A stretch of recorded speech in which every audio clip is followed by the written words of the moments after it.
नमः हरे हराय नमः। कृष्णा, आज हम भगवत गीता अध्याय 11 श्लोक नंबर 32 सीखेंगे। चलिए शुरू करते हैं। श्री भगवान उवाच कालो अस्मि लोकक्षेकृत प्रवृद्धो लोकान् समाहर्तुम् इह प्रवृत्तः ऋते अपि त्वां न भविष्यन्ति सर्वे ये अवस्थिता प्रत्यनिकेषु योद्धाः। अब हम इसे धीरे धीरे बोलकर समझते हैं। श्री भगवान उवाच कालो अस्मि लोकक्षे कृत प्रवृद्धो लोकान् समाहर्तुम् इह प्रवृत्ताः ऋते अपि त्वां न भविष्यन्ति सर्वे ये अवस्थिताः प्रत्यनिकेषु योद्धा। अब हम इसे फिर से गाते हैं। श्री भगवान उवाच कालो अस्मि लोकक्षे कृत प्रवृद्धो लोकान् समाहर्तुम् इह प्रवृत्ताः ऋते अपि त्वां न भविष्यन्ति सर्वे ये अवस्थिता प्रत्यनिकेषु योद्धाः। अब हम समझते हैं कि श्री भगवान इस श्लोक में क्या बता रहे हैं।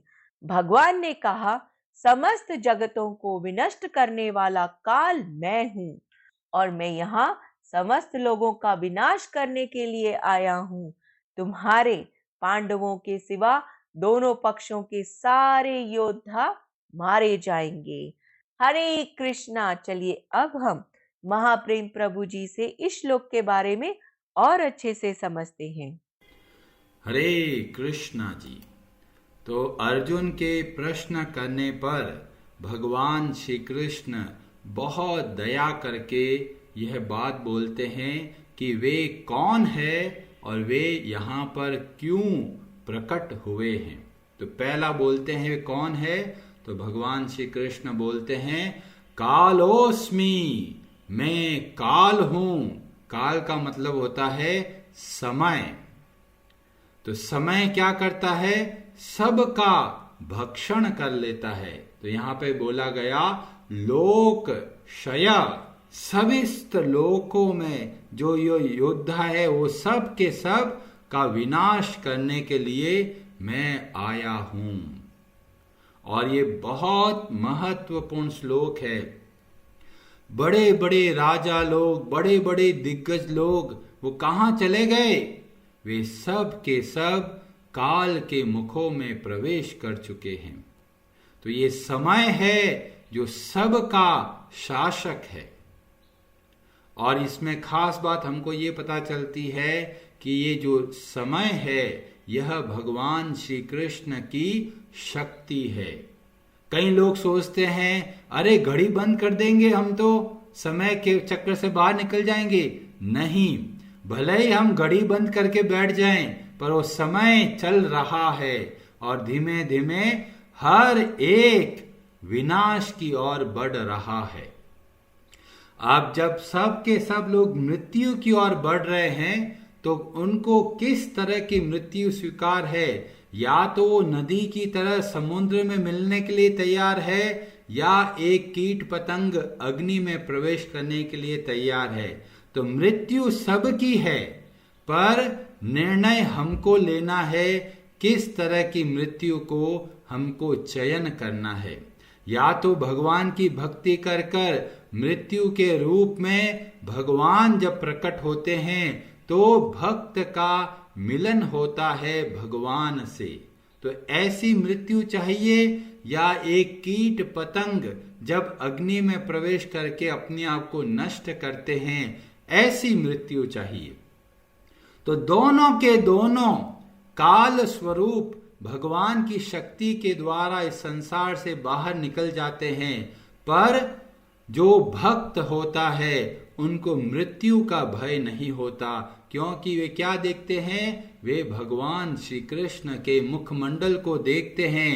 इसीलिए न कभी भक्त भयभीत होता है और न भक्त शोक करता है, क्योंकि उनको पता है मृत्यु जो है वह जीवन का अटल सत्य है।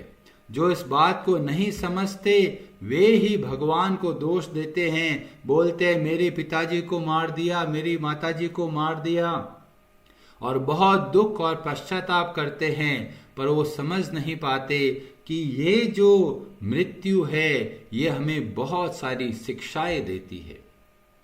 जब हम जन्म लिए तो हम सब के साथ में हाथों में एक टाइम बॉम्ब दिया है, और ये टाइम बॉम्ब लेके घूम रहे हैं, और फिर भी लोग कहते हैं अरे भक्ति करके क्या करेंगे, बहुत सारा काम है, ये करना है, वो करना है, ऐसा करना है, वैसा करना है।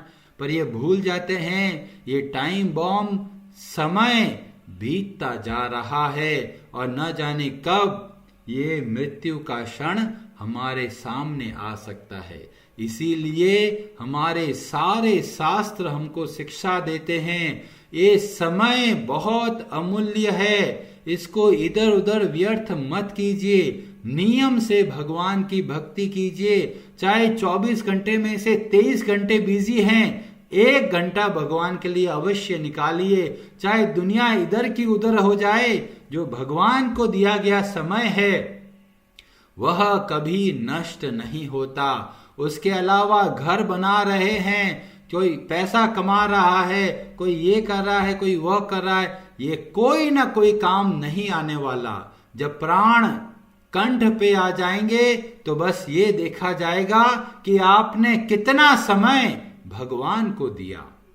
उसके अलावा आप बहुत पैसा कमाया है, कोई काम नहीं आने वाला। इसीलिए शास्त्र हमको समझाते हैं समय बहुत अमूल्य है, उसको सही जगह पर खर्च करें। इधर उधर के बातों में आकर और भ्रमित होकर भगवान की भक्ति को ना छोड़े, नियम से भक्ति कीजिए, क्योंकि ये जो समय है जो चला गया है वह वापस नहीं आएगा।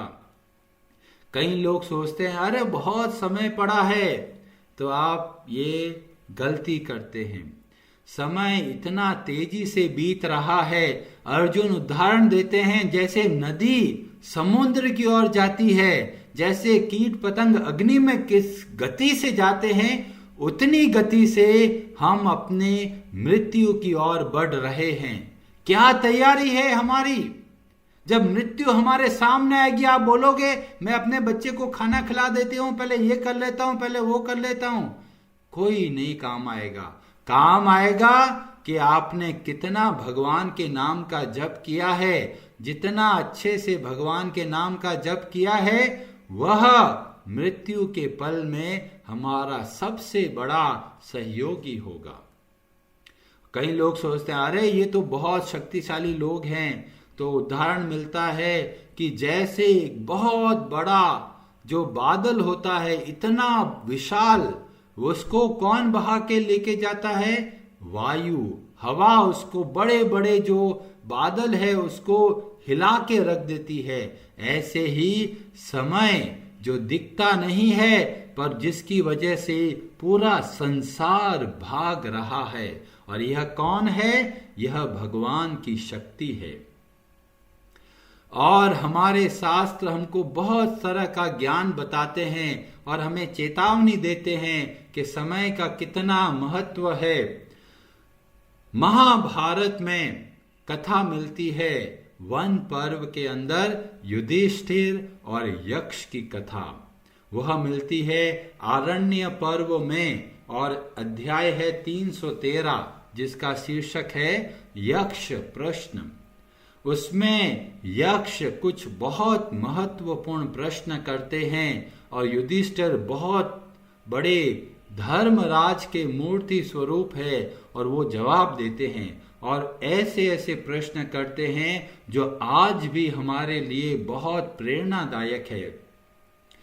उसमें यक्ष एक सवाल करता है कि बुद्धिमान कैसे बनते हैं? किताबें पढ़ने से बुद्धिमान बनते हैं? नहीं। युधिष्ठिर बोलते हैं बुद्धिमान बनते हैं वृद्ध सेवया। जो हमारे बड़े बुजुर्ग हैं उनकी सेवा करने से, उनसे बातचीत करने से, उनके ज्ञान को हम अपने जीवन में उतारने से हम बुद्धिमान बनते हैं। और बोला फिर यक्ष पूछते हैं साधु किसको बोलते हैं? क्या कोई दाढ़ी बढ़ाकर भगवा कपड़े पहनकर क्या वो साधु कहलाता है?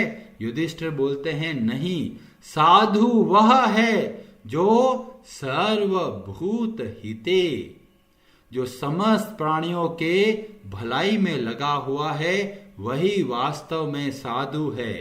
और इसीलिए हम देखते हैं कि जो हमको भगवान की भक्ति का मार्ग बताते हैं वे हमारे वास्तविक हितैषी है और इसलिए वे वास्तव में साधु कहलाते हैं।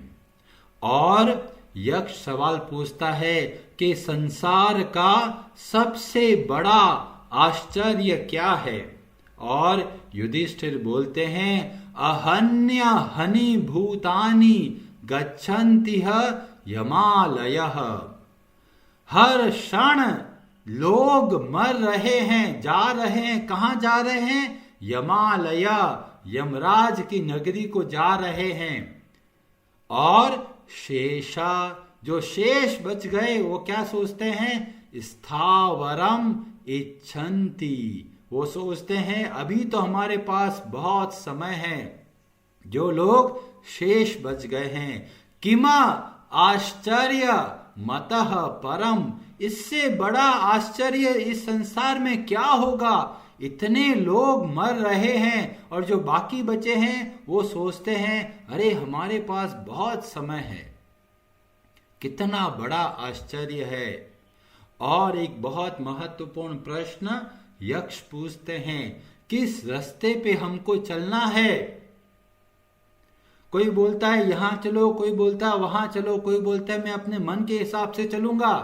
तो युधिष्ठिर बोलते हैं महाजनों येन गतः स पंथा। महाजन भगवान के भक्त जिस मार्ग पे चलते हैं, जिस मार्ग का हमको प्रेरणा देते हैं, वही वास्तव में मार्ग है। अन्य सभी मार्ग बंद है। जो लोग सोचते हैं अरे हम भक्ति करते हैं, हम भगवत गीता पढ़ते हैं, हम अपने हिसाब से करते हैं, हमें किसी की आवश्यकता नहीं है, तो समझ लीजिए वो ऐसे रास्ते पे चल रहे हैं जो आगे बंद पड़ा है।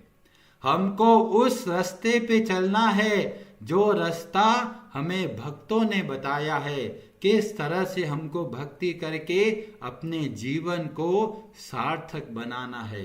कोई बोलता है मैं ज्ञान योग करता हूं, कोई बोलता है मैं कर्म योग करता हूं, कोई बोलता है मैं अष्टांग योग करता हूं। भागवतम बोलते हैं चाहे कुछ भी करो ऐसा कार्य कीजिए अंते नारायण स्मृति है, ऐसा कार्य कीजिए जिससे कि अंत समय में आप भगवान श्री हरि का स्मरण कर पाए, नहीं तो श्रमा एव ही केवलम, केवल एक बोझ की तरह जीवन व्यतीत करेंगे और अंत समय में भगवान याद नहीं आएंगे। अंत समय में बहुत सारी और बातें याद आएगी। इसीलिए भगवान श्री कृष्ण भगवत गीता में बोलते हैं तस्मात् सर्वेषु कालेषु माम अनुस्मर युध्य च। हर क्षण भगवान श्री कृष्ण का स्मरण करते हुए कार्य करना है। ये नहीं सोचना है बुढ़ापा आएगा तो भक्ति करेंगे, समय मिलेगा तो भक्ति करेंगे, ऐसे भक्ति नहीं होगी। भक्ति के लिए समय निकालना पड़ेगा। जब हम समय निकालेंगे तब ही हम भक्ति में आगे बढ़ पाएंगे। हरे कृष्णा जी, आप सबका बहुत बहुत धन्यवाद। हरे हरे नमः।